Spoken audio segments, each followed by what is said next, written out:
वह एक legendary hitman था जो कभी किसी मिशन में फेल नहीं हुआ। लेकिन जब वह रहस्यमय तरीके से वापस बच्चा बन जाता है तो उसे इलाज खोजने के लिए अंडरकवर होकर स्कूल जाना पड़ता है। कहानी की शुरुआत होती है जुजो नाम के हिटमैन से, जिसे बताया जाता है कि उसका काम आसान होगा क्योंकि वहां बस कुछ ही गार्ड्स हैं। वह एक बिल्डिंग की तरफ जाता है, कैमरा तोड़ता है ताकि कोई उसे देख न सके, लेकिन अंदर एक गैंग मिलती है। एक आदमी उसे गन से धमकाता है, लेकिन जुजो तेजी से उसकी गन छीन लेता है और बाकी सबको गोली मार देता है। एक आदमी ब्रीफकेस लेकर भागने की कोशिश करता है। जुजो उसे देख लेता है, लेकिन गोलियां खत्म हो गई हैं तो वह उसे ठोकर मारकर गिरा देता है। वो आदमी जान की भीख मांगता है, लेकिन अचानक अपनी गन निकालकर गोली चला देता है। वो सोचता है जुजो गायब हो गया, लेकिन जुजो अचानक उसके पीछे प्रकट होकर उसे मुक्का मार देता है।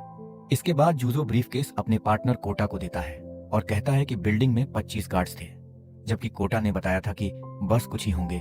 कोटा माफी मांगता है, लेकिन जुजो की तारीफ करता है कि वह फिर भी सबको संभाल गया और कहता है यही उसने एक लेजेंडरी हिटमैन से एक्सपेक्ट किया था।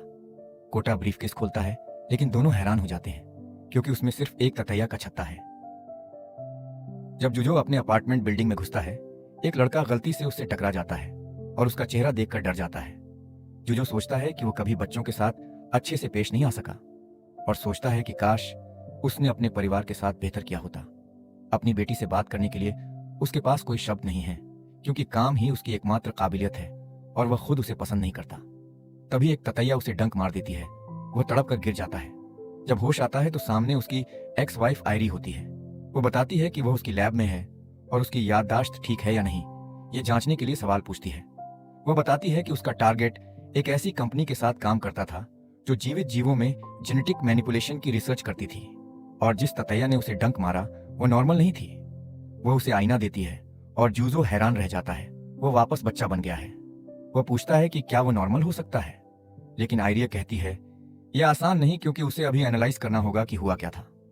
वह उसे काम से ब्रेक लेने की सलाह देती है, लेकिन जुजो कहता है उसे बिल्स भरने हैं, और तभी उसके बॉस का कॉल आता है।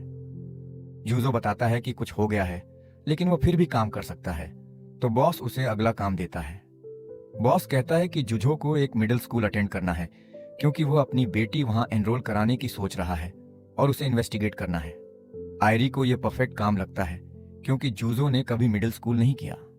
जुजो मना करता है, लेकिन जब बॉस पेमेंट बताता है तो वो मान जाता है।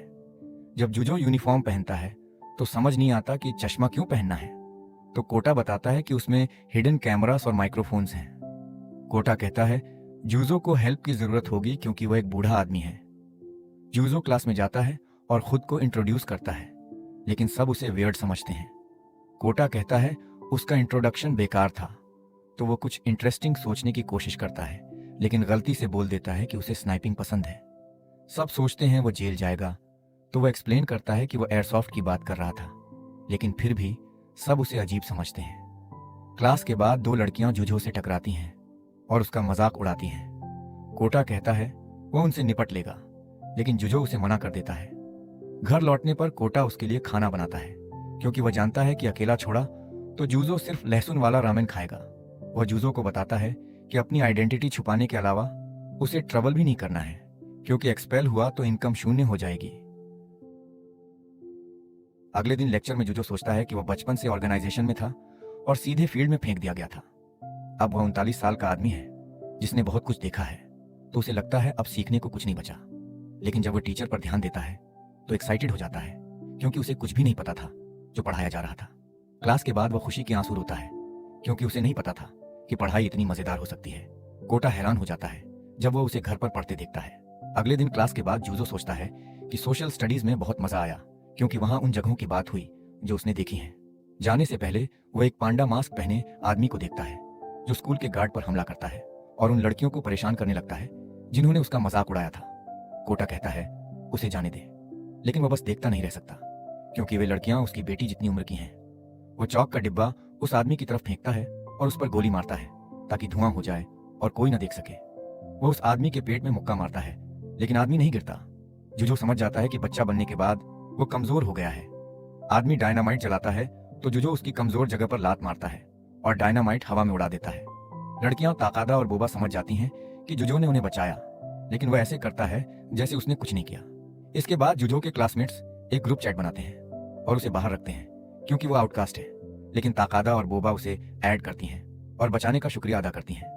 रात को जुजो हैरान रहता है कि ग्रुप चैट में इतनी तेज मैसेजेस आती हैं।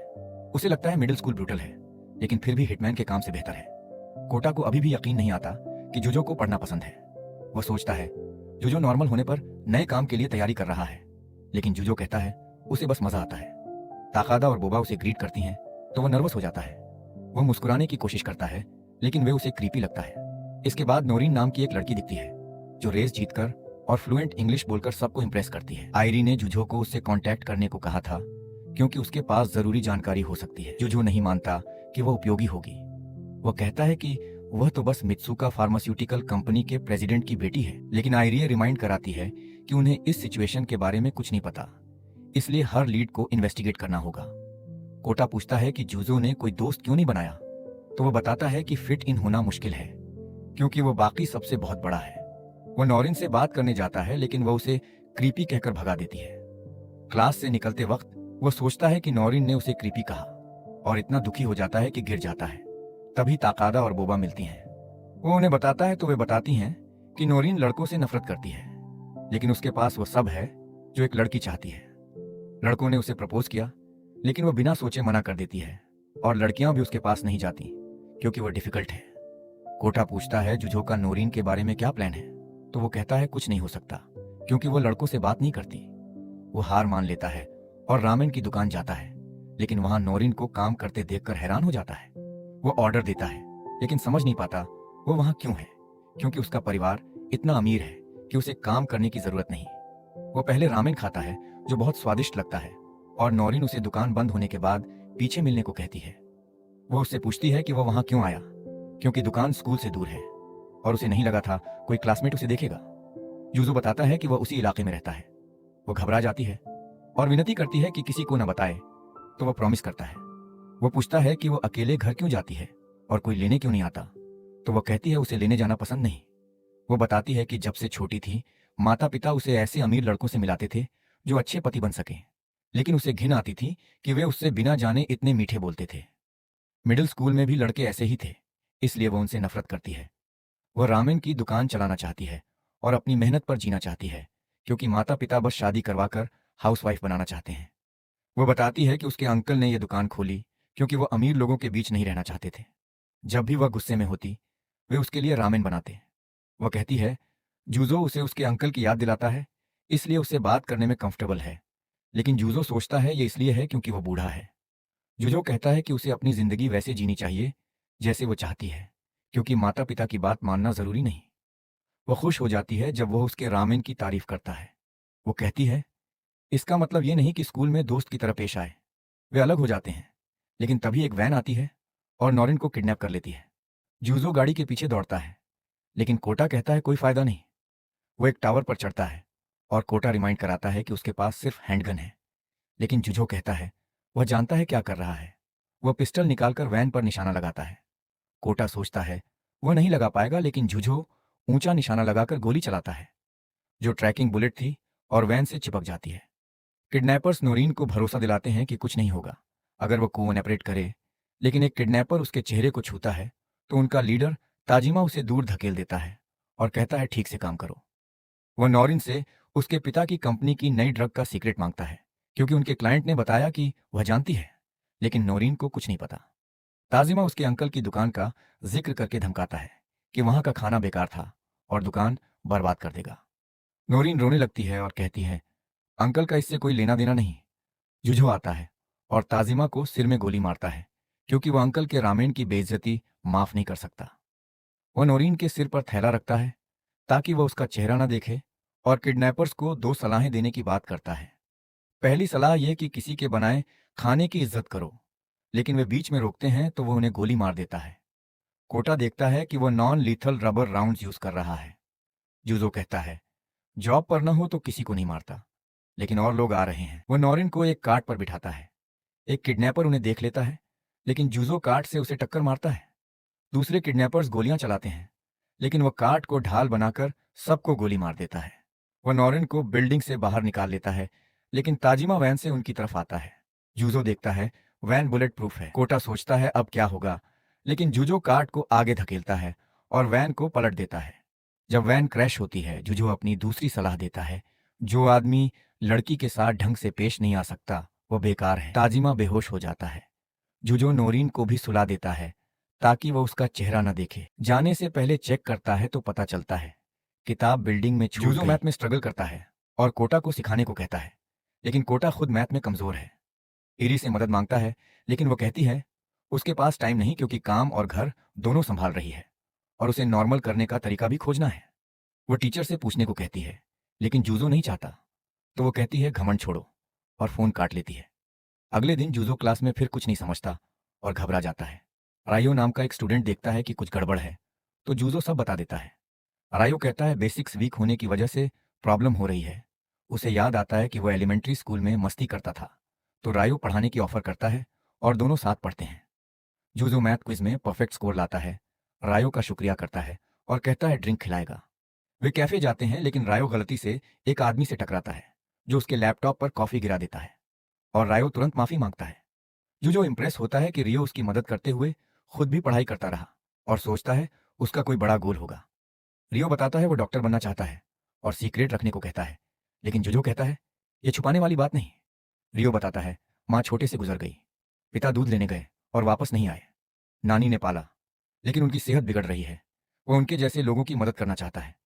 जूजो रोने लगता है और कहता है कि रियो के सामने वो कुछ भी नहीं है और सोचता है कि शायद वो बच्चों को कभी इंडिविजुअल्स की तरह नहीं देखता था। वो आदमी जिसका लैपटॉप गीला हुआ था उनकी बात सुनता है और रियो को डॉक्टर बनने का सपना देखने पर इडियट कहता है। जूजो चिढ़ जाता है और सोचता है पंच करूं, लेकिन रियो रोकता है। वो आदमी जूजो को भी इडियट कहता है क्योंकि मिडिल स्कूल होमवर्क में ही अटका है। कहता है मेहनत बंद करो, कुछ नहीं होगा तुमसे। रायो गुस्से में आता है और कहता है कि यह गलत है, दूसरों की मेहनत को बेकार कहना बंद करो। बाकी लोग भी चिढ़ जाते हैं और उसे अपना काम देखने को कहते हैं, तो वो कैफे से निकल जाता है। गुस्से में वो उनके पीछे जाता है और नदी में धकेलने की सोचता है। जुजो देख लेता है और कंपास फेंककर उसकी साइकिल पलट देता है और वह आदमी नदी में जा गिरता है। अगले दिन कोटा जुजो के घर जाता है और घर की हालत देखकर हैरान हो जाता है, तो खुद साफ कर देता है। कहता है कभी कभी घर साफ रखा करो, लेकिन जुजो कहता है यह मर्दों का काम नहीं।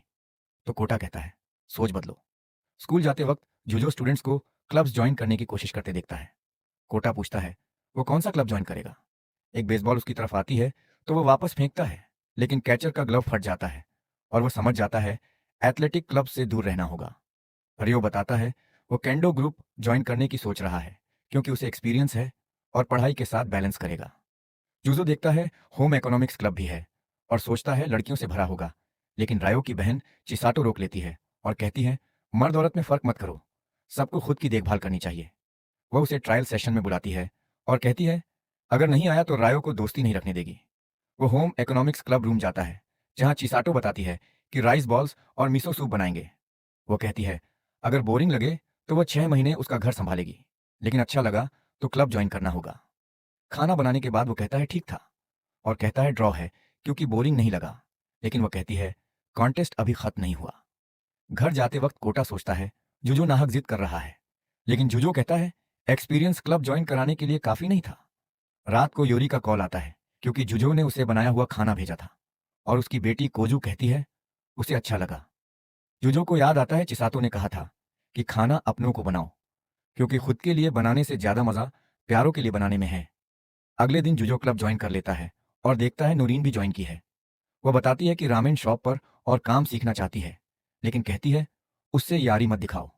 कोटा को नोटिफिकेशन आती है और वह बताता है कि उसे नॉर्मल करने का तरीका मिल गया है, उसे नूरीन से शादी करनी होगी। कोटा एक्सप्लेन करता है कि मित्सुका फार्मास्यूटिकल कंपनी ने अनाउंसमेंट किया है कि जो उसे शादी में जीतेगा वो कंपनी का वारिस बनेगा और उन्हें नहीं पता वे क्या चाहते हैं। वो जुजो को किडनैपिंग वाले सीक्रेट की याद दिलाता है और कहता है नूरीन से शादी करनी होगी ताकि वासप का रहस्य पता चले। जुजो रामेन शॉप जाता है क्योंकि वहां सब भूल जाता है और ओनर का शुक्रिया करता है। जाते वक्त नौरिन से कहता है कि उसने सुना है और लोग उसके पीछे हैं, लेकिन अश्योर करता है वो सिर्फ रामेन के लिए आता है। उसे घर छोड़ते वक्त वह उसे अपने पिता की बात बताती है। वो अनॉयड होती है क्योंकि लगता है वो सुन नहीं रहा, लेकिन वह अश्योर करता है कि सुन रहा है, जिससे वो हंस देती है क्योंकि ऐसी बेमतलब बातचीत ही उसे दोस्तों के साथ चाहिए और सोचती है शायद स्कूल क्लब में दोस्त मिल जाए। नौरीन और जूजो स्कूल में स्टूडेंट से भाग रहे हैं, लेकिन उसे नहीं पता क्यों। वो एक्सप्लेन करती है कि जो क्लब एक्टिविटी वो चाहती थी वो बर्बाद हो गई और उसका गुस्सा निकल गया। वह जानती है उसने गलती की, लेकिन जुझो से विनती करती है कि फेक बॉयफ्रेंड बन जाए ताकि लड़के पीछे न पड़े। स्टूडेंट्स जुझो को बली करते हैं और कहते हैं या तो उनका एरंड बॉय बनो या नूरीन को छोड़ दो। वह जानता है आसानी से पीट सकता है, लेकिन सस्पेंड या एक्सपेल नहीं होना चाहता, इसलिए भागता है और तीसरी मंजिल से कूद जाता है। सब उसके नोरिन के साथ रिलेशनशिप की गॉसिप करते हैं। तकाडा और बोबा पूछती हैं कि क्या वाकई डेटिंग कर रहे हैं, और पुलिस से भागने की तारीफ करती हैं। वे बताती हैं कि उनका स्कूल फेमस है और यूनिकॉर्न नाम का एक ग्रुप है जो करिश्मेटिक लड़कों से भरा है, और वे सब नोरिन के पीछे हैं, इसलिए जुझो को सावधान रहना होगा। रात को कोटा कहता है जूजो को फेक बॉयफ्रेंड बनना बंद करना चाहिए, क्योंकि उसने उससे शादी का कोई प्लान नहीं बनाया।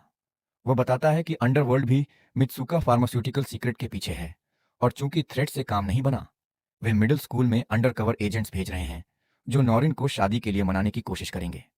अगले दिन नॉरिन कहती है जूजो को फेक बॉयफ्रेंड बनने की जरूरत नहीं, क्योंकि जानती है उसे परेशानी हो रही है और वो खुद हैंडल करेगी। वो होम इकोनॉमिक्स क्लब जाना बंद करने की बात करती है और कहती है रामेन शॉप आता रहे ताकि बात करने वाला कोई हो। तभी एक स्टूडेंट आता है, लेकिन नॉरिन कहती है जूजो उसका बॉयफ्रेंड नहीं है, इसलिए उसे छोड़ दो। वो कहता है तुम मेरे साथ चलो, मैं स्ट्रांग हूं और प्रोटेक्ट करूंगा, लेकिन वो मना कर देती है।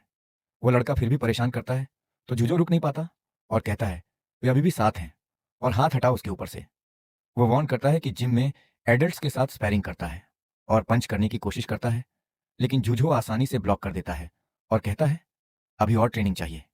दूर से शिन नाम का एक लड़का उन्हें देखता है और नोट करता है कि जूझो दिखने में जितना लगता है उससे ज्यादा टफ है। फ्लैशबैक में शिन एक गली में होता है जहां एक आदमी उसे गोली मारने की कोशिश करता है, लेकिन वह डॉज करके उसे दीवार से टकरा देता है। ऑर्गेनाइजेशन का एक आदमी शिन को once in a generation talent बताता है और उसे अगला मिशन देता है नॉरिन के मिडिल स्कूल में घुसो और उससे शादी करो। प्रेजेंट में नॉरिन जूजो से पूछती है कि क्या वह सीक्रेटली स्ट्रांग है, लेकिन वह अश्योर करता है कभी कोई फाइट नहीं की। वह नहीं मानती, लेकिन डिसाइड करती है सीक्रेट्स के बारे में न पूछे। वह बताती है उसके पिता ने उसे एक पेन दिया और जूजो को देने को कहा, लेकिन समझ नहीं आता क्यों। इसके बाद शिन जूजो की क्लास में ट्रांसफर होता है। जूजो तुरंत समझ जाता है वो ऑर्गेनाइजेशन से है। सब हैरान है कि कितना हैंडसम है। टीचर इंट्रोड्यूस करने को कहता है, लेकिन वह नर्वस हो जाता है और कुछ नहीं बोल पाता। वह नॉरिन के पास बैठता है। वो बात करने की कोशिश करती है, लेकिन वह सिर पर रख लेता है क्योंकि इतनी क्यूट लड़की से बात नहीं कर सकता। वह जानता है जॉब करनी है, इसलिए उसे लेटर देता है जिसमें लिखा है कि उसे वो पसंद है और स्कूल के आंगन में मिलना है। नोरीन जुजो को साथ चलने को कहती है, लेकिन शिन सुन लेता है और कहता है जुजो आया तो कॉम्प्लिकेटेड होगा। वो सेंस करती है शिन कुछ अलग है और मुड़ती है तो देखती है उसके मुंह में पैसिफायर है। वो माफी मांगता है और बताता है उसे एक्सट्रीम स्टेज फ्राइट है, लेकिन बच्चे की तरह एक्ट करने से नॉर्मल हो जाता है। नॉरिन यकीन नहीं कर पाती कि वह इतने सीरियस फेस के साथ ऐसी बात कर रहा है। जूजो जानता है ऑर्गेनाइजेशन वियर्डोस से भरी है, लेकिन शिन बहुत ज्यादा है।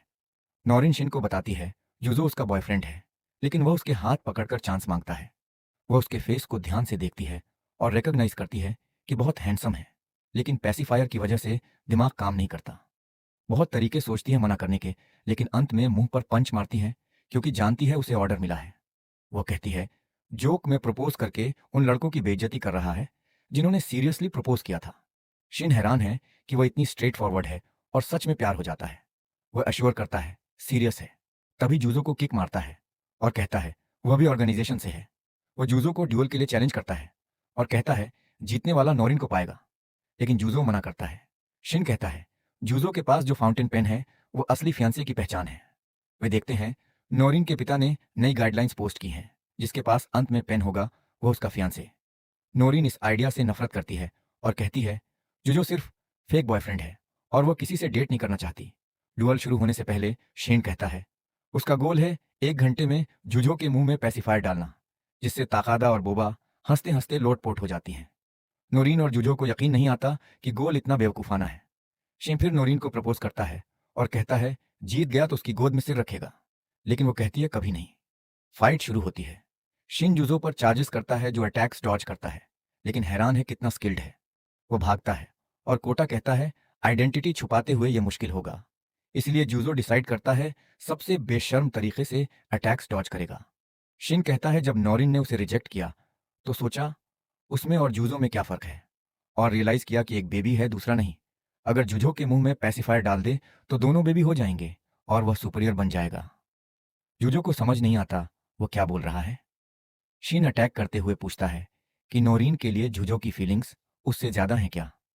जूजो सोचता है उसकी नोरीन के लिए कोई फीलिंग्स नहीं है, लेकिन तभी कोजू की याद आती है।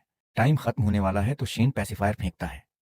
जूजो डोट करता है, लेकिन शीन स्ट्रिंग खींचता है, जिससे बेशुमार पैसिफायर्स उसकी तरफ आते हैं। वह जंप करता है, लेकिन शीन उसके हाथ बांध देता है और एक रेक पर पांव पड़ता है, जिसके हैंडल पर पैसिफायर लगी है। हैंडल मुंह की तरफ आता है और सब सोचते हैं सब खत्म, लेकिन अचानक रुक जाता है। शीन देखता है कि जूजो ने जंप करते वक्त सामने एक स्ट्रिंग लगा दी थी। जूजो डुअल जीत जाता है और कहता है उसकी भी नोरिन के लिए फीलिंग्स हैं, लेकिन शिन से बिल्कुल अलग। वह सोचता है कि वह कोजू को नोरिन पर प्रोजेक्ट कर रहा था, और चूंकि कोजू के लिए कुछ नहीं कर पाया, नोरिन को प्रोटेक्ट करना चाहता है और उसे खुश देखना चाहता है। जूजो क्लास में है जब टीचर अनाउंस करता है कि अगले हफ्ते मिड टर्म्स हैं। दोस्त नर्वस हैं क्योंकि ये मिडिल स्कूल का पहला एग्जाम है, लेकिन रायो देखता है जूजो फायर्ड अप है और डिटर्मिंड है।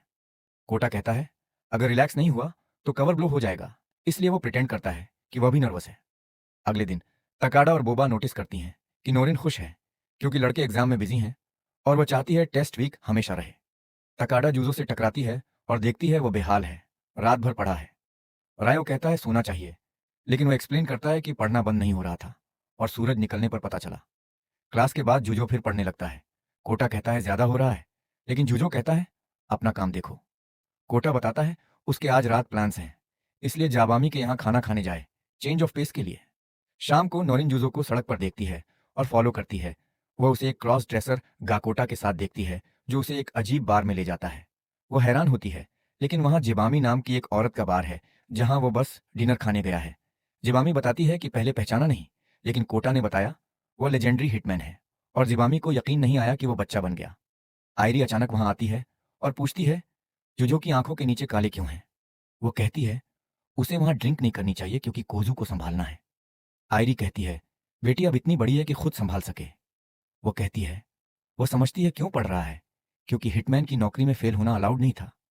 लेकिन कहती है मिडिल स्कूलर के रूप में गलती करना ठीक है, और कहती है जब से बच्चा बना है ज्यादा जीवंत लग रहा है। इसके बाद जुजो इरी को स्टेशन तक छोड़ने जाता है, लेकिन नोरिन उन्हें निकलते देखती है और सोचती है ये बड़ी औरत कौन है। मिड टर्म एग्जाम्स होते हैं और जूजो के एवरेज स्कोर्स आते हैं, लेकिन वो सोचता है फाइनल्स में बेहतर करेगा। ज्यादातर दोस्त भी अच्छा करते हैं, लेकिन शिन दुखी है क्योंकि उसके सभी सब्जेक्ट्स में जीरो है। नॉरिन सोचती है शायद जूजो एक्चुअली मिडिल स्कूलर नहीं है, क्योंकि वह बूढ़े आदमी की तरह बिहेव करता है। चिसाटो होम इकोनॉमिक्स क्लब के मेंबर्स को बटन सोने की टेक्निक सिखाती है। जूजो ट्राई करता है, लेकिन गलत होता है। नॉरिन भी गलती करती है, इसलिए वे सीनियर्स से हेल्प मांगते हैं और सीख जाते हैं।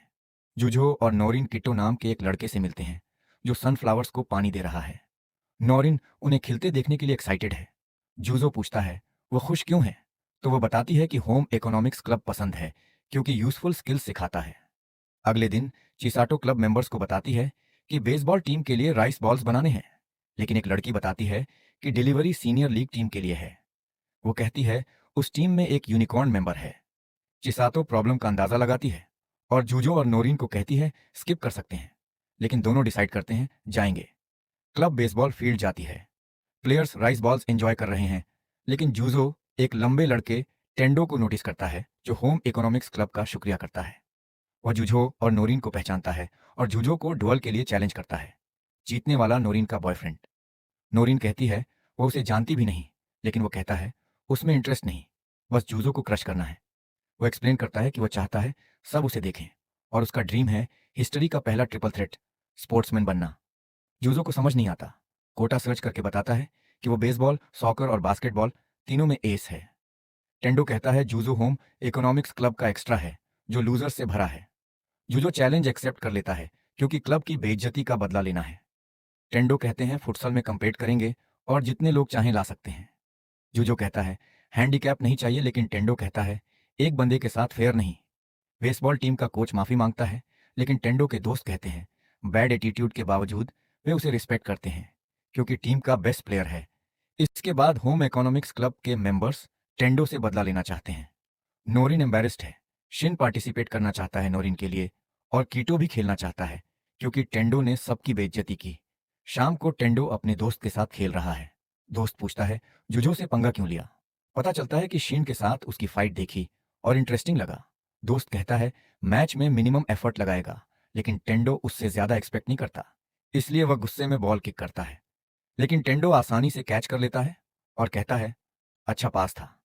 सब फुटसल मैच की तैयारी करते हैं। जुजो टेंडो से कहता है, हारे तो होम इकोनॉमिक्स क्लब से माफी मांगे। लेकिन टेंडो सोचता है, ऐसा कभी नहीं होगा। और यहीं पर यह वीडियो खत्म होती है।